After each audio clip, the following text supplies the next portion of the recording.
حبايبي طلاب وطالبات بريب 1 الصف الأول إعدادي، أهلا وسهلا بكم في مراجعة جديدة من مراجعات مادة الماث للترم الأول. هنبدأ نحل التمارين كتاب المعاصر. أول سؤال بيقول لي complete by rational number on number line، يعني عايزين نحط الراشونال نمبر اللي مختفية. طب فين الراشونال نمبر؟ أول حاجة بيقول لي هنا في رقم المفروض نحطه، تمام، وفي بعد النيجاتيف 4 over 3 في هنا نمبر برضه المفروض نحطه، تمام. وفي الناحية التانية ما بين تاني سؤال بيقول لي write the correct sign، يعني ضع الإشارة المناسبة greater than or less than or equal.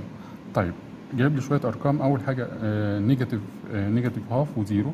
طيب اتفقنا إن الرول بتاعتنا في الراشونال نمبر إن أي رقم نيجاتيف بيكون أصغر من الزيرو، أو بنقول إن الزيرو أكبر من أي رقم نيجاتيف، فبنقول ان الزيرو از جريتر ذان نيجاتيف هاف. طيب بعد كده عندي من غير ما تقارن عندي رقم نيجاتيف ورقم بوزيتيف، فبنقول ان any positive number is greater than any negative number. any positive number اكبر من اي نيجاتيف نمبر. طيب بعد كده الاثنين هنا نيجاتيف، يعني نيجاتيف 4 اند هاف ونيجاتيف 5، فبنقول ان الفاليو بتاعت النيجاتيف او النيجاتيف كل ما بيزيد كل ما بيصغر الرقم. ما تقوليش ان 5 اكبر من 4، لا العكس، ان 4 نيجاتيف 4 هي اللي اكبر من نيجاتيف 5، تمام. طيب بعد كده 4 and half و 5، من الواضح دي 4 and half اكبر من ال 5، تمام. بعد كده الابسوليوت فاليو بتاعت نيجاتيف 3 اوفر 2 اند هاف. طيب الابسوليوت فاليو بتخرج منها ببوزيتيف 3 اوفر 2، يبقى انا عندي 3 اوفر 2 وهاف. مين الاكبر، ال 3 اوفر 2 ولا ال 1 اوفر 2؟ لو بصيت على الدينومينيتور هتلاقي الدينومينيتور ايكوال، فبقول في الكبير فوق هو اللي بيكون كبير، يعني لو if the denominators are equal so the greater numerator is the greater number، أو نقول the number with greater numerator is the greater number. طيب بعد كده 15 over 2 and 7 over half، ده تطلع من الابسولوت فاليو برضه 15 over 2، تمام، و7 and half.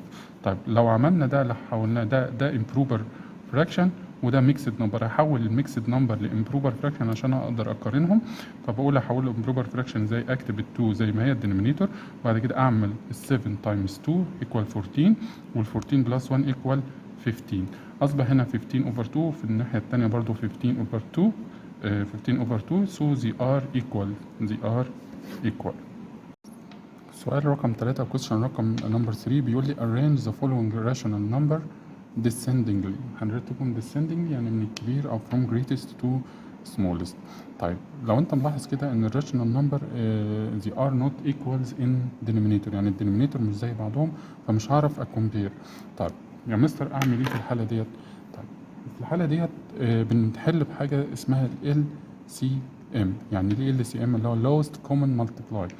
يعني انا عايز احول الدينومينيتورز اللي تحت دي لرقم يكون كله زي بعضه، فطبعا لازم ادور على رقم كومن او رقم مشترك، تمام. بيجيبوا عن طريق حاجه اسمها ال LCM او اللوست كومن مالتبلاي، واعتقد ان دي الطريقه الوحيده. ما تخليش حد يضحك عليك ويقول لك في طرق تانية، هي دي الطريقه الوحيده اللي بقدر اجيب اللوست او الكومن دينومينيتور ما بين النمبرز اللي عندي دي، تمام.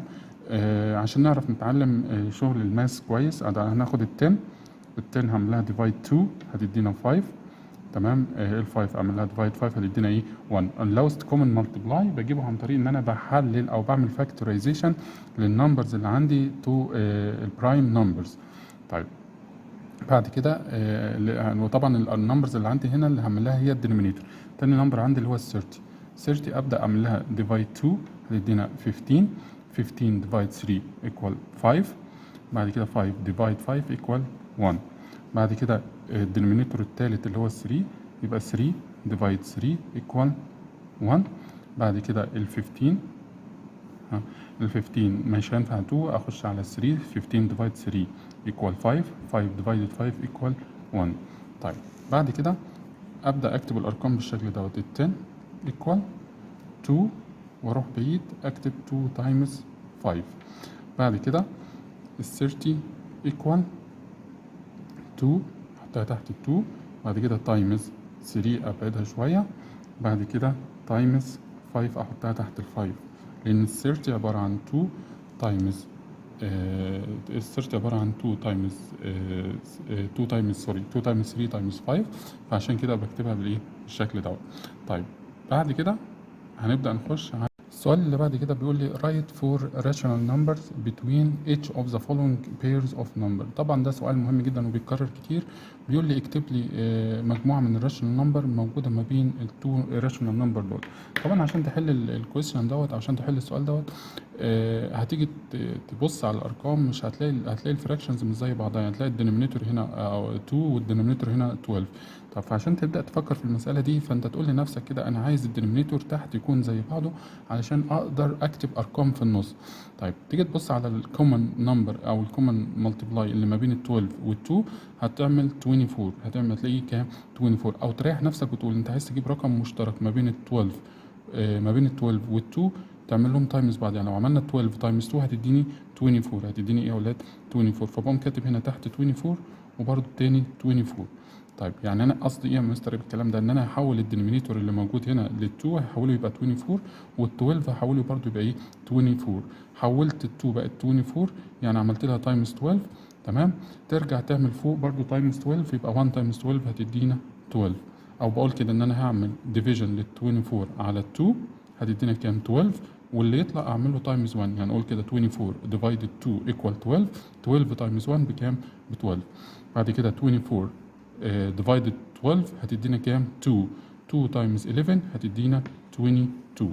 طيب اصبح كده الدينومينيتور زي بعضه، اقدر اكتب مجموعه من الارقام ما بين ال 12 وما بين ال 22. يعني ما اقول له كده الفور راشونال نمبر بقى اللي في النص، اقول له 13 اوفر 24 كوما، بعد كده 14 اوفر 24 كوما، 15 اوفر 24، 16 اوفر 24. تمام.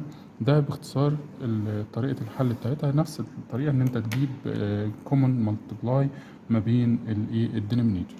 طيب السؤال بعد كده بيقول لي write for rational number between each of the following number. اكتب لي برضو 4 rational number ما بين النمبرز اللي قدامنا دول.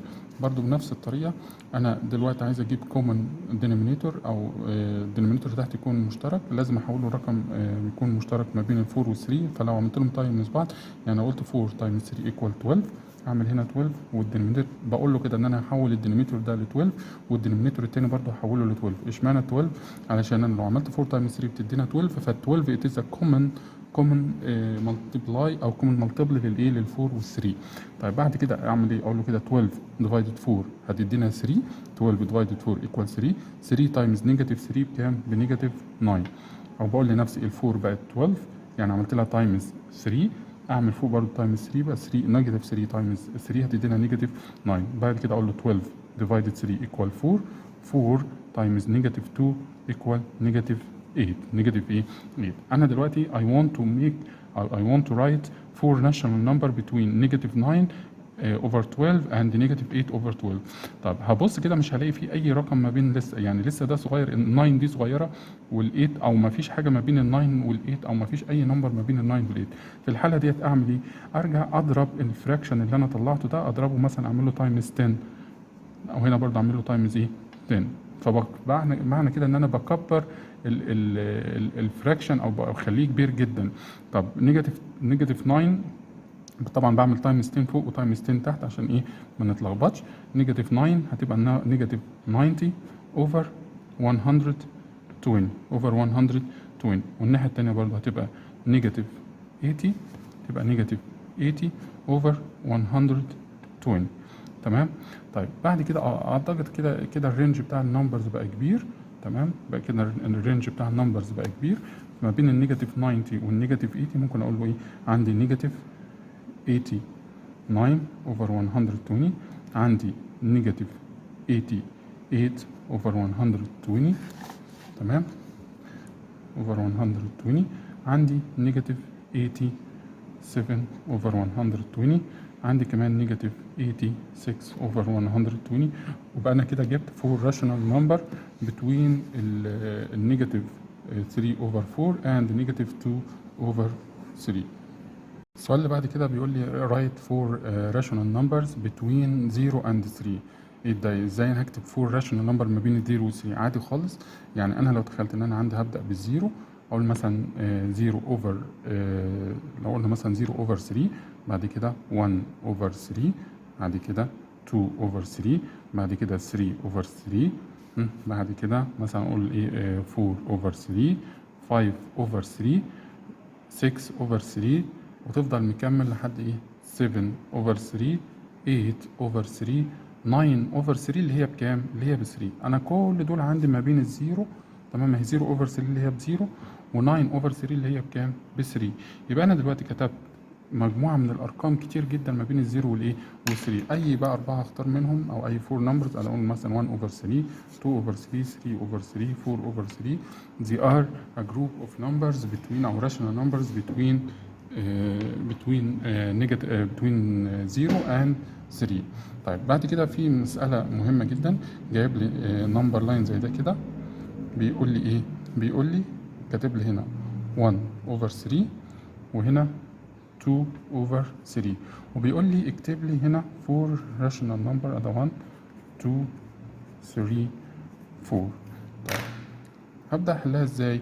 ده مستر ده هنا 1 over 3 وده هنا 2 over 3، ده مفيش اي حاجة ما بين ال 1 وال 2. طيب انا لو جيت قلت ال 1 over 3 هعمل لها تايمز مثلا 10، واعمل تايمز 10 تحت، يعني اعمل تايمز 10 فوق وتحت، يبقى هيدينا ايه 10 over 30، 10 over ايه 30. ورحت الناحية التانية قلت 2 over 3 هعمل لها برضو تايمز 10 فوق تايمز 10 تحت، يبقى ايكوال 20 over 30، 20 اوفر ايه 30. يبقى انا حولت ال 2 اوفر 3 ل 20 اوفر 30، وحولت ال 1 اوفر 3 ل 10 اوفر ايه 30. طيب ايه اللي موجود ما بين ال 10 وال 20؟ كتير جدا. عندي ايه 11 اوفر 30، ممكن اكتب 11 اوفر 30، ممكن اكتب 12 اوفر 30 and 13 اوفر 30، 14 over 30 and so on لحد ما توصل ل 20. انا بس just I want to write 4 rational number 1 2 3 4. يبقى انا مثلا اقول 11 over 30، بعد كده 12 over 30، 13 over 30، 14 over 30 and 2 over 3. يبقى they are 4 rational number between ال 1 over 3 and 2 over 3. بعد كده في سؤال مهم بيقول لي identify and write 4 rational numbers between 3 over 2 and 3 over 4. وكمان ايه عادي لحد دلوقتي عادي، بيقول لي such that one of them is an integer، لازم يكون فيهم واحد integer. طب عادي خالص، هبدأ مع المسألة اقول له ان انا عندي 2 rational number اللي هو ايه 3 over 2 and 3 over 4. طب هنا denominators are not equals, so I must find a common denominator. يبقى هنا common denominator هنقول 4 times 2 equal ايه 8، يبقى الدينومينيتور هنا هيكون 8 وهنا هيكون ايه 8. it is a common multiple between 2 and 4. بعد كده اقول له 8 divided 2 equal 4، 4 times 3 equal 12. بعد كده 8 divided 4 equal 2، 2 times 3 equal 6. تمام، يبقى ده it is ايه التو راشونال نمبرز الجداد بتوعي. طيب اجي كده اجرب هجيب 4 راشونال نمبر ما بين ال 2 اوفر 8 وال 6 اوفر 8. هبدا بعد ال 6 اوفر 8 اقول ايه 7 اوفر 8، بعد كده 8 اوفر 8، بعد كده 9 اوفر 8، بعد كده 10 اوفر 8. طيب هل في دول فيهم انتجر رقم انتجر؟ انا لو بصيت على 8 اوفر 8 which is equal 1 which equal ايه 1 and 1 is an integer، يبقى ده اقول له ايه integer number. تمام كده نكون وصلنا لنهاية المراجعة على الليسن الأولاني. أتمنى تكون الشرح عجبكم. لو في أي أسئلة أو في أي أسئلة مش فاهمينها سيبوها لي في الكومنتات، وأشوفكم في المراجعة الجاية. والسلام عليكم ورحمة الله وبركاته.